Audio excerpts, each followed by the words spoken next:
Hello student, welcome to all. JEE main 2021 की online form filling process पूरे तरीके से स्टार्ट हो चुका है। 2 लाख से ज़्यादा बच्चे अभी तक जेईई मेन का फॉर्म फिल कर चुके हैं। अभी भी कुछ स्टूडेंट्स के दिमाग में फॉर्म फिलिंग को लेकर के क्वेरी हो सकती है और इसी बीच जेईई 2021 एग्जाम के लिए एनटीए ने एफएक्यू भी रिलीज कर दिए हैं। स्टेप बाय स्टेप आज के इस लाइव सेशन में हम बात करने वाले हैं उन सारे एफएक्यूज की, और कुछ कंफ्यूजन जो हो सकता है बच्चों के दिमाग में अभी भी हो वो हम आज सेशन में आपसे क्लियर करेंगे। और स्टेप बाय स्टेप आपको फॉर्म फिलिंग में जहां भी ऐसे डाउट्स जो हमें लगता है कि बच्चों के हो सकते हैं अभी भी, क्योंकि हमने एक प्रीवियस वीडियो आपके लिए बनाया था जिसमें हमने पूरा फॉर्म आपको भर के समझाया था, लेकिन कुछ इंपॉर्टेंट पॉइंट्स आज हम इस वीडियो में आपसे जेईई मेन 2021 फॉर्म फिलिंग को लेकर के करने वाले हैं, जहां कुछ बच्चे फॉर्म में गलती करते हुए हो सकते हैं, ताकि वो उनको भी और हेल्प और सपोर्ट मिल पाए। जेईई मेन की फॉर्म फिलिंग के लिए जो रिक्वायर्ड डॉक्यूमेंट है, 10th की मार्कशीट है, 12th की मार्कशीट है, आपका आइडेंटिटी टाइप चाहे वो आधार कार्ड हो, पैन कार्ड हो, पासपोर्ट हो,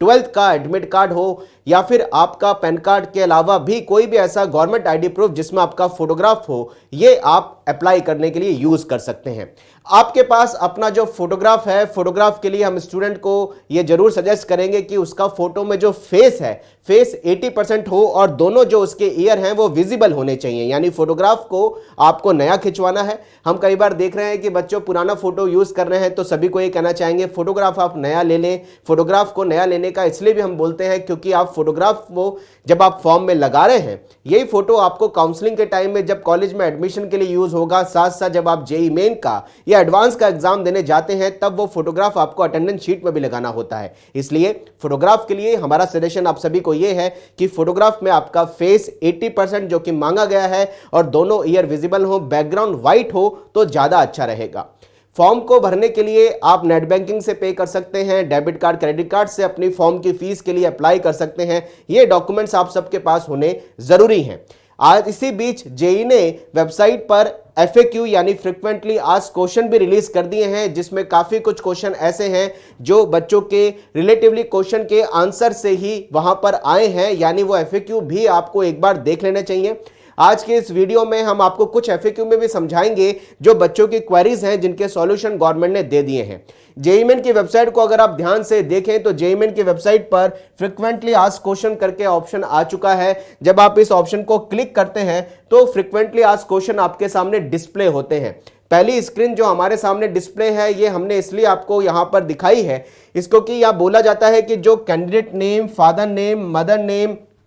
डेट ऑफ बर्थ, ये बच्चों को भरना होता है 10th और 12th की मार्कशीट के हिसाब से। कई बार देख रहे हैं अभी भी कि बच्चा मेमोरी बेस पे फॉर्म को भरता है, लेकिन एग्जैक्टली ये सारी डिटेल आपको 10th या फिर अगर आप 12th पास हो चुके हैं तो 12th की मार्कशीट से भरनी होती है। तो गाइस, अपनी candidate name, father name, mother name, date of birth, ये आप 10th अगर आप 12th के अंदर पढ़ रहे हैं तो 10th की मार्कशीट से, और आप 12th का एग्जाम दे चुके हैं तो 12th की मार्कशीट से ही एग्जैक्टली मैच करके भरना आपको है। साथ साथ एजुकेशन डिटेल जो है, जिसमें 10th की डिटेल है और आपकी 12th की डिटेल है, ये 10th और 12th की डिटेल भी आपको आपकी मार्कशीट से मैच करके ही भरनी है। यहां पर 10th का रोल नंबर भी आपको भरना है, अगर आप 12th पास हैं तो 12th का रोल नंबर भी आपको भरना है। इसलिए हम ये बोलते हैं कि जब आप फॉर्म भरने जाते हैं तो आपके पास अपने 10th और 12th की मार्कशीट होनी चाहिए, क्योंकि ये सारी की सारी डिटेल, जिसमें एजुकेशनल डिटेल भी है, आपकी पर्सनल डिटेल भी है, ये एग्जैक्टली आपकी मार्कशीट से मिली हुई होनी चाहिए। तो हमारा सजेशन, जब आप फॉर्म भरें अपनी मार्कशीट को सामने रखें और उस मार्कशीट के अकॉर्डिंग ही एज इट इज ये सारी चीजें आपको भरनी है। फ्रीक्वेंटली आस्क्ड क्वेश्चन में कुछ एफएक्यू वेबसाइट पे रिलीज हैं। उस एफएक्यू में अगर हम स्टेप बाय स्टेप आपसे बात करें तो जेईई ने एफएक्यू दिया है कि इस बार जो आप फॉर्म अप्लाई कर रहे हैं, आप सभी को फॉर्म भरने के लिए लास्ट डेट 16 जनवरी तक दी गई है, और फॉर्म के लिए जो फीस का पेमेंट है आप 17 जनवरी तक कर सकते हैं। ऐसा इसलिए भी कहा जा सकता है कि गवर्नमेंट ने जो इस साल एनटी ने क्लियर कर दिया है कि साल में 4 बार एग्जाम होगा, बीई बीटेक का फरवरी, मार्च, अप्रैल और मई में, उसके लिए आप एक ही फॉर्म को भर सकते हैं। यानी आपको फॉर्म भरने का ऑप्शन गवर्नमेंट ने 1 महीने के लिए दिया है एनटीए ने। इस 1 महीने में आप अपने फॉर्म को बहुत तसल्ली से भरिए, जल्दबाजी मत करिए, क्योंकि कई बार ऐसा देखने को मिलता है कि बच्चों के दिमाग में कंफ्यूजन होता है कि पहले भर देंगे तो पहला सेंटर हमें मिल जाएगा, या हमारी प्रायोरिटी का जो सेंटर है वो first come first serve basis पे होता है, जो कि ऐसा नहीं है। आप फॉर्म को सही भरें, आपको जो भी सेंटर मिलना है वो सेंटर रैंडमली गवर्नमेंट अपनी कैलकुलेशन से अलॉट करती है। इसलिए आप सभी को समझना होगा कि सेंटर अलॉटमेंट में first come first serve basis पे नहीं होता है, सेंटर का अलॉटमेंट आपका रैंडमली होता है। यहां पर आपको 1 महीने का टाइम चारों सेशन के लिए अप्लाई करने के लिए गवर्नमेंट ने इसलिए भी दिया है क्योंकि इनका यह कहना है कि आगे जो विंडो खुलेगी फॉर्म भरने के लिए, सपोज अभी किसी स्टूडेंट ने केवल एक सेशन के लिए अप्लाई किया और स्टूडेंट चाहता है कि वो आगे के सेशन के लिए फिर से अप्लाई करे। जी हां, सारे स्टूडेंट के पास ऑप्शन अवेलेबल है, चाहे तो वो चारों सेशन के लिए एक साथ अप्लाई करके फीस पे कर सकता है, चाहे तो स्टूडेंट 2 सेशन के लिए अप्लाई करे, चाहे स्टूडेंट 3 सेशन के लिए अप्लाई करे, उसके पास चौथे सेशन के लिए अप्लाई करने का ऑप्शन भी मिलेगा। अगर आप एफएक्यू को ध्यान से देखें तो स्टूडेंट के लिए गवर्नमेंट ने यह क्लियर किया है कि सेपरेट फॉर्म आपको एक बार भरने के बाद दोबारा फॉर्म भरने की जरूरत नहीं होगी, लेकिन हम करेंगे आपके लिए सेशन के लिए अप्लाई करने का ऑप्शन हर बार खोला जाएगा। यानी एज ए एग्जांपल, अगर किसी स्टूडेंट ने अभी फॉर्म भरा और वो फरवरी वाले एग्जाम के लिए फॉर्म भर रहा है और उसको ऐसा लगता है कि मार्च, अप्रैल और मई वाले एग्जाम के लिए फॉर्म अभी नहीं भरना, उसको जब ये फॉर्म की विंडो खुलेगी तब भरने का मौका मिलेगा। जी हां, स्टूडेंट को गवर्नमेंट ने क्लियर किया है कि उसको बाद में भी इस फॉर्म को भरने का मौका मिलेगा, लेकिन आपका जो फॉर्म नंबर है वो फॉर्म नंबर आपका यूनिक रहेगा। आपको केवल फॉर्म भरने के लिए अप्लाई करने का मौका दिया जाएगा, लेकिन आपका ये जो फॉर्म नंबर अभी आपको एक बार रजिस्ट्रेशन आपने कर दिया है और आपको एप्लीकेशन नंबर जो मिल चुका है, ये एप्लीकेशन नंबर आपका यही रहने वाला है। आप उस समय जब अगर आपको लगता है कि आगे के सेशन के लिए आपको सेपरेटली अप्लाई करना है, आप केवल फीस का पेमेंट कर सकते हैं। पूरा फॉर्म आपका एज इट इज जो अभी आपने फरवरी वाले एग्जाम के लिए भर दिया है, ये फॉर्म आपका रहेगा। या स्टूडेंट के दिमाग में ऐसा भी कंफ्यूजन आता है कि उसको ऐसा लगता है कि क्या मैंने अगर चारों सेशन के लिए अप्लाई कर दिया, लेकिन अभी मेरे पास ऐसी कोई गारंटी नहीं है कि मैं आगे के सेशन के लिए एग्जाम देना चाहूंगा या नहीं। तो गवर्नमेंट ने एक एफएक्यू में क्लियर लिख दिया है इस चीज को कि अगर कोई स्टूडेंट हमें अप्लाई कर देता है अभी चारों सेशन के लिए या व्हाटएवर 2 या 3 सेशन के लिए और वो किसी सेशन को क्विट करना चाहता है या स्किप करना चाहता है, तो उसकी भरी हुई जो फीस है वो फीस क्लियर तरीके से उन्होंने लिख दिया है कि विड्रॉ करने का ऑप्शन बच्चे को मिलेगा। यानी स्टूडेंट्स के पास ऑप्शन अवेलेबल है, चाहे तो वो चारों सेशन के लिए अप्लाई कर दे, चाहे तो वो सेपरेटली हर बार सेशन के लिए अप्लाई कर सकता है। लेकिन हम यहां पर आप सभी को ये कहना चाहते हैं, अगर आपको क्लियर ऐसा लगता है कि आप चारों सेशन के लिए अप्लाई करने के लिए आज पूरे तरीके से कंफर्टेबल भी है और आपका माइंडसेट है कि आपको आगे के चारों सेशन के लिए अप्लाई करके एग्जाम देने का कहीं ना कहीं दिमाग में है, तो बेटर रहेगा कि आप चारों सेशन के लिए एक साथ अप्लाई कर दें। इसका सबसे बड़ा रीजन यहां पर यह भी देखने को मिलता है, जैसे कि आप देखते हैं कि आपका हर महीने फरवरी, मार्च, अप्रैल और मई में एग्जाम होने वाला है और फरवरी, मार्च, अप्रैल और मई में एग्जाम होने वाला है, तो हर महीने एग्जाम होने के कारण जो फॉर्म फिलिंग का ऑप्शन बच्चों को दोबारा मिलेगा वो विंडो काफी कम दिन के लिए ओपन होगी। इसका मतलब यह है कि आपको दोबारा फॉर्म भरने के लिए ये जो 1 महीने का टाइम अभी मिला है ये दोबारा नहीं मिलेगा, क्योंकि हर 1 महीने में एग्जाम है। यानी फॉर्म भरने के लिए आपको काफी शॉर्ट स्पैन ऑफ डेज का टाइम मिलेगा। और इसमें गवर्नमेंट ये कहती है कि अगर कोई स्टूडेंट का पहले से फॉर्म भरा हुआ है, हो सकता है कि उसको एग्जाम नहीं देना है, तो वो विड्रॉ के लिए अप्लाई कर सकता है, या फिर उसको ऐसा लगता है कि वो एग्जाम देना चाहता है तो फीस का पेमेंट कर सकता है। यानी आपको फीस का पेमेंट करने का ऑप्शन दोबारा मिल सकता है, लेकिन आपने जो फॉर्म पूरा भर दिया है ये फॉर्म आपका केवल एक बार भरा हुआ ही पूरा फॉर्म आगे काम आने वाला है। तो अपने हिसाब से जो भी आपको कंफर्टेबल लगता है आप चारों सेशन के लिए अभी अप्लाई कर सकते हैं। बाद में आपको लगता है कि चारों सेशन के लिए अप्लाई करने पर आपको रिफंड करना है, किसी सेशन को एग्जाम को नहीं देना है, तो विड्रॉ का ऑप्शन भी आपके पास अवेलेबल रहेगा। एक काफी बड़ा क्वेश्चन स्टूडेंट्स का हमारे पास आ रहा है, बच्चे पूछते हैं हमसे बार बार, क्या अगर हम किसी सेशन के लिए अप्लाई कर देते हैं और हमें ऐसा लगता है कि आगे के सेशन के लिए अभी जो हमने सेंटर भर दिए हैं ये सेंटर अगर हमें आगे के सेशन में चेंज करने हो तो हम कर सकते हैं क्या? क्योंकि काफी बच्चों के हमारे पास इस तरह की क्वेरी आ रही है जिसमें उनको लगता है कि फरवरी वाले एग्जाम के सेंटर जो अभी हमने भर दिए हैं, लेकिन आगे मार्च, अप्रैल और मई वाले सेशन के हम सेंटर चेंज करना चाहते हैं। तो एफएक्यू में क्लियर कट गवर्नमेंट ने लिख दिया है कि आप हर सेशन से पहले जो एक स्पेसिफिक टाइम के लिए विंडो ओपन होगी उसमें आप सेंटर चेंज कर सकते हैं। यानी सेंटर चेंज करने का ऑप्शन आपके पास अवेलेबल है। अभी जो आप फॉर्म आप भरने जा रहे हैं या भर चुके हैं, इसमें ये आपका केवल फरवरी वाले एग्जाम के लिए एप्लीकेबल होगा। लेकिन अगर आपको ऐसा लगता है कि आपको सेंटर चेंज करना है, लेकिन अगर आपको ऐसा लगता है कि आपको आगे के सेशन के लिए नए सेंटर भरने हैं, तो ये क्लियर कट लिखा हुआ है कि जो एक स्पेसिफिक टाइम आपको मिलेगा, उस स्पेसिफिक टाइम में आप सेंटर चेंज कर सकते हैं। इसका मतलब अगर किसी स्टूडेंट को लगता है कि अभी जो मैंने सेंटर भरे वो फरवरी वाले एग्जाम के लिए हो, मार्च वाले के लिए मुझे सेंटर चेंज करने हैं, अप्रैल के लिए मुझे सेंटर चेंज करने हैं, मई के लिए मुझे सेंटर चेंज करने हैं, तो वो चारों सेशन के लिए स्टूडेंट को मौका दिया गया है कि वो सेंटर चेंज कर सकता है। इन्होंने एक एफएक्यू में इंपॉर्टेंट बात ये लिखी है कि किसी स्टूडेंट को अगर वो किसी सेशन के लिए अप्लाई करता है तो मल्टीपल एप्लीकेशन फॉर्म एक्सेप्टेड नहीं होंगे। इसका मतलब यह है कि आपने जो फॉर्म को भर दिया है, ये फॉर्म आपने जो भरा है, जैसे कि मैंने अभी जस्ट थोड़ी देर पहले बोला कि आपका जो एप्लीकेशन नंबर है, ये एप्लीकेशन नंबर आपका यूनिक एप्लीकेशन नंबर है। इसी एप्लीकेशन नंबर से आपका जेईई का टोटली मिलाकर के रिजल्ट आएगा। इसी एप्लीकेशन नंबर से आपको एडवांस का फॉर्म भरने का ऑप्शन भी मिलेगा। यानी स्टूडेंट को क्लियर बोला गया है कि आपको केवल एक ही फॉर्म को भरना है। एक सेशन के लिए मल्टीपल फॉर्म अगर कोई स्टूडेंट भरता है तो उसका कैंडिडेचर जो है कैंसिल हो जाएगा, यानी दो फॉर्म एक्सेप्टेड नहीं होंगे, एक ही फॉर्म स्टूडेंट्स को भरना है। इसलिए आप फॉर्म को बहुत ध्यान से भरें,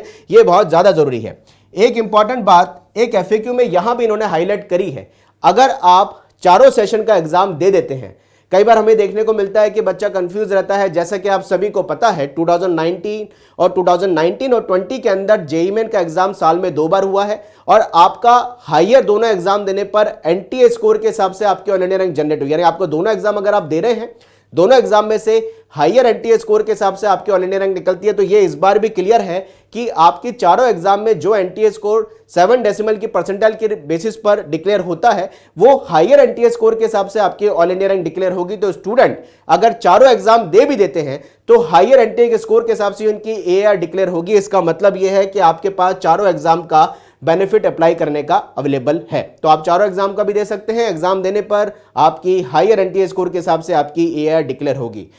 कैटेगरी सर्टिफिकेट के लिए भी बच्चों के कॉल आ रहे हैं और एक एफएक्यू में इन्होंने क्लियर कर दिया है कि जो सिलेबस को लेकर के कंफ्यूजन था, जेईई मेन का सिलेबस चेंज होगा। जी नहीं, जेईई मेन का सिलेबस एज इट इज रहने वाला है। इस एफएक्यू में ये चीज क्लियर कर चुके हैं। साथ साथ इन्होंने मेंशन किया है कि हमने स्टूडेंट्स को 90 क्वेश्चन दे दिए हैं एग्जाम के अंदर। उन 90 क्वेश्चन में से बच्चा 75 क्वेश्चन अटेम्प्ट कर सकता है और 75 में जो 15 ऑप्शनल क्वेश्चन रहेंगे उसमें नेगेटिव मार्किंग नहीं है। जैसा आप सभी को पता है, section A, section B, section A MCQ, section B numerical value based question. Section B में 10 क्वेश्चन में से कोई भी 5 क्वेश्चन आपको अटेम्प्ट करने हैं और सेक्शन बी के न्यूमेरिकल वैल्यू बेस्ड क्वेश्चन में नेगेटिव मार्किंग नहीं है। एफएक्यू में यहां पर एक चीज और क्लियर हुई है कि आपका जो बीआर का पेपर होगा, ये बीआर का पेपर केवल फरवरी और मई में ही कंडक्ट होगा। देखिए, बी बीटेक का पेपर तो 4 बार कंडक्ट हो रहा है, फरवरी, मार्च, अप्रैल एंड मई में। लेकिन बी आर्किटेक्चर के लिए कोई बच्चा अप्लाई कर रहा है तो बी आर्किटेक्चर का पेपर केवल 2 बार कंडक्ट होगा, क्योंकि उसके स्टूडेंट कम होते हैं,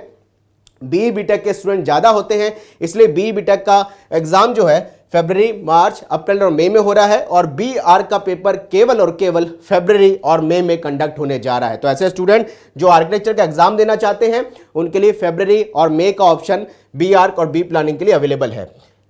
इसके साथ एफएक्यूज में एक चीज और हाईलाइट हुई है कि यूपी वाले बच्चों को मैं कहना चाहूंगा, यूपी वाले ऐसे स्टूडेंट जो पिछले साल तक सोचते थे कि हम यूपीटीयू का एग्जाम देकर के किसी एक अच्छे यूपी के इंजीनियरिंग कॉलेज में चले जाएंगे, तो उन सारे स्टूडेंट्स के लिए क्लियर कट है कि इस साल यूपीएससी का एग्जाम नहीं है। यूपीएससी के थ्रू मिलने वाले सारे कॉलेजेस जो हैं वो आपके बी बीटेक वाले कोर्स के लिए जेईई मेन का रैंक यूज करने वाले हैं। यानी यूपीएसडब्ल्यू वाले एग्जाम के एस्पिरेंट जो यूपी के डोमिसाइल वाले बच्चे हैं उनके लिए क्लियर हो चुका है, जो कि इंफॉर्मेशन बुलेटिन में भी रिलीज हुआ था कि इस साल बी बीटेक वाले कोर्स के लिए आपको एडमिशन के लिए पूरा का पूरा जेईई मेन का स्कोर यूज आने वाला है। इस बार यूपीएसडब्ल्यू का एग्जाम नहीं होगा। एक एफएक्यू में इन्होंने और अच्छी चीज हाईलाइट करके क्लियर करी है, जिसके लिए बहुत बड़ी संख्या में स्टूडेंट्स हमसे अभी भी बात कर रहे हैं। हम बताना चाहेंगे सारे बच्चे जो कि कैटेगरी से बिलोंग करते हैं, ऐसे स्टूडेंट जो ओबीसी, ईडब्ल्यूएस, एससी या एससी कैटेगरी के हैं, ऐसे स्टूडेंट के लिए अगर उनके पास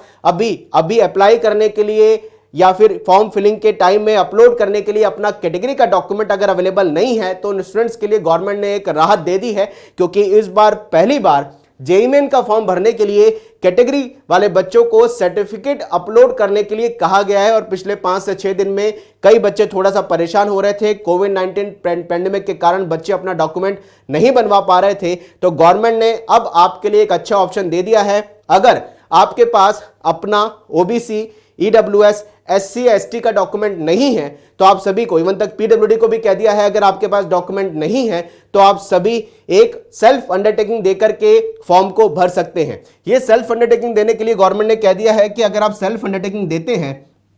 जो कि फॉर्मेट भी इन्होंने रिलीज किया है, ये अंडरटेकिंग फॉर्मेट आपका अपेंडिक्स सेकंड जो है, ये FAQ जब आप देख रहे हैं जो कि मैंने स्टार्टिंग में आपको बताया, उसमें सबसे लास्ट में दिया हुआ अपेंडिक्स सेकंड, जिसमें ये क्लियर कर दिया है कि स्टूडेंट अंडरटेकिंग दे रहा है और उस अंडरटेकिंग में स्टूडेंट ये कह रहा है कि मेरी कैटेगरी अगर EWS है, SC ST OBC है या PWD है और कोविड-19 पैंडेमिक के कारण अभी डॉक्यूमेंट नहीं दे पा रहे हैं, तो हम एक अंडरटेकिंग दे रहे हैं कि हम मई 2021 के लास्ट तक अपना कैटेगरी का डॉक्यूमेंट NTA को या फिर जो भी कंडक्शन बॉडी रहेगी उसको दे देंगे। तो एक सेल्फ अंडरटेकिंग देकर के आप, अगर आपके पास अभी डॉक्यूमेंट अवेलेबल नहीं है तो आप अपने फॉर्म को भर सकते हैं। ये अंडरटेकिंग का फॉर्मेट में आपका सिग्नेचर होगा, आपका नाम लिखेंगे, ये आपको स्कैन करके अपलोड करना होगा अगर आपके पास डॉक्यूमेंट अवेलेबल नहीं है। बड़ी तादाद में स्टूडेंट्स हमसे कैटेगरी सर्टिफिकेट को लेकर के भी कॉल करके बात कर रहे हैं, तो हम बताना चाहेंगे कैटेगरी सर्टिफिकेट आपका जनरल EWS और OBC का ये जो फॉर्मेट अभी डिस्प्ले है, ये जोसा की वेबसाइट पे आपको मिल सकता है। यानी जोसा की साइट पर आप चाहें तो आपको अगर ऐसा लगता है कि अभी डॉक्यूमेंट आपको बनाना है तो ये जनरल EWS और OBC का फॉर्मेट आप जोसा की वेबसाइट से निकाल सकते हैं। आपके पास अगर अभी समय नहीं है और अभी आप अपना डॉक्यूमेंट अगर नहीं बनवा पा रहे हैं, आपको लगता है कि मई के लास्ट तक आप डॉक्यूमेंट बनवा सकते हैं, तो ये अंडरटेकिंग जो हमने आपको दिखाई है, ये अंडरटेकिंग का फॉर्मेट अब आ चुका है। आप इस अंडरटेकिंग को भर के फॉर्म में जहां पर डॉक्यूमेंट मांगा है कैटेगरी का, वहां स्कैन करके अपलोड करें, तो आपको मई के लास्ट तक 2021 मई के लास्ट तक वापस से अपना फॉर्म के बेसिस पर कैटेगरी का बेनिफिट मिल सकता है और इस अंडरटेकिंग के बेसिस पर आप अपने फॉर्म को भर सकते हैं। लेकिन यहां पर कई बच्चे हमसे जनरल EWS को लेकर के बात करते हैं, तो जनरल EWS के लिए दो तरीके क्राइटेरिया मेंशन है। एक तो पेरेंट्स की इनकम 8 लाख से बिलो होनी चाहिए, साथ साथ कुछ रेजिडेंशियल चीजों को लेकर के, रेजिडेंशियल फ्लैट को लेकर के, रेजिडेंशियल प्लॉट को लेकर के भी गवर्नमेंट के रिस्ट्रिक्शन है। राजस्थान एक स्टेट ऐसा है जहां पर अभी जो EWS का सर्टिफिकेट काम आता है वो केवल पेरेंट्स के इनकम के हिसाब से काम आता है। राजस्थान के बच्चों के हमारे पास कई कॉल आते हैं। हम राजस्थान वाले स्टूडेंट्स को ये बोलना चाहेंगे, अगर आपके स्टेट के अंदर दोनों कंडीशन फुलफिल होने का डॉक्यूमेंट आप बनाएंगे तभी आपको जनरल EWS में काउंट होगा। दोनों सर्टिफिकेट के हिसाब से, दोनों कंडीशन के हिसाब से, सर्टिफिकेट का मतलब 8 लाख से कम आपके पेरेंट्स की इनकम हो, साथ साथ जो रेजिडेंशियल रिक्वायरमेंट गवर्नमेंट की कंडीशन उन्होंने बोली है, ये दोनों कंडीशन आप फुलफिल करेंगे तो ही आपको सेंट्रल के हिसाब से, क्योंकि नेशनल लेवल के कॉलेज हैं NIT, IIT, IIIT या GFTI, आपको जनरल EWS का बेनिफिट मिलेगा। तो जनरल EWS के लिए दोनों कंडीशन, खासकर OBC वाले बच्चों के लिए एक बात और कहना चाहेंगे, अगर आपकी कैटेगरी OBC कैटेगरी जो है ये केवल आपकी स्टेट के अंदर OBC में आती है, सेंट्रल में नहीं आती है, तो आपको रिजर्वेशन नहीं मिलेगा। NCBC एक वेबसाइट है ncbc.org.in, आप NCBC की साइट पर अपनी कैटेगरी का कंफर्मेशन ले सकते हैं। NCBC की वेबसाइट पर हर कैटेगरी को स्टेट के हिसाब से सेंट्रल नंबर मिलता है। इस सेंट्रल लिस्ट के हिसाब से अगर आप OBC, आपकी कैटेगरी सेंट्रल लिस्ट में आती है तो ही आपको OBC NCL का बेनिफिट मिलेगा। यानी अगर आपकी कैटेगरी केवल स्टेट में OBC में है, सेंट्रल में नहीं है, तो आपको जनरल भरना पड़ेगा। लेकिन अगर आपकी कैटेगरी OBC जो NCL है, साथ साथ आपकी सेंट्रल के अंदर अगर आपकी कैटेगरी OBC में आती है तो ही आपको OBC NCL का बेनिफिट मिलेगा। और ये जो फॉर्मेट है ये आप जोसा की वेबसाइट से भी निकाल सकते हैं, और वैसे भी गवर्नमेंट ने आपको अंडरटेकिंग के बेसिस पर फॉर्म अप्लाई करने का ऑप्शन दे दिया है। उम्मीद करते हैं इस छोटे से वीडियो के माध्यम से आपको काफ़ी सारे डाउट क्लियर हुए होंगे फॉर्म फिलिंग को लेकर के JEE मेन 2021 की। और साथ साथ आप सभी को ये कहना चाहेंगे, फॉर्म को बहुत आराम से भरिए। फॉर्म के अंदर सारे डॉक्यूमेंट आप प्रॉपर तरीके से कलेक्ट करके वन शॉट में फॉर्म को भरिए। करियर के सारे छोटे बड़े अपडेट्स के लिए हम आपके बीच लाइव आते रहेंगे। कौन से कॉलेजेस के लिए आगे फॉर्म निकलने वाले हैं, फॉर्म्स फिलिंग पूरा तरीके से कौन कौन से कॉलेजेस के लिए एज स्टूडेंट के लिए करनी होती है, साथ साथ काउंसलिंग प्रोसेस कैसे होता है, IIT NIT के अलावा भी इंजीनियरिंग में करियर को लेकर के कौन कौन से कॉलेजेस के फॉर्म फ्यूचर में निकलेंगे, कहाँ क्या एलिजिबिलिटी है, काउंसलिंग प्रोसेस कैसा होता है, सारी चीज़ों के लिए बहुत सारे वीडियो लेकर के आपके बीच लाइव आते रहेंगे। आप हमारे साथ जुड़े रहिए और करियर के सारे अपडेट्स लेकर के अपने करियर को और अच्छा बनाइए। आपके सारे एग्जाम्स के लिए आपको दिल से ऑल द बेस्ट।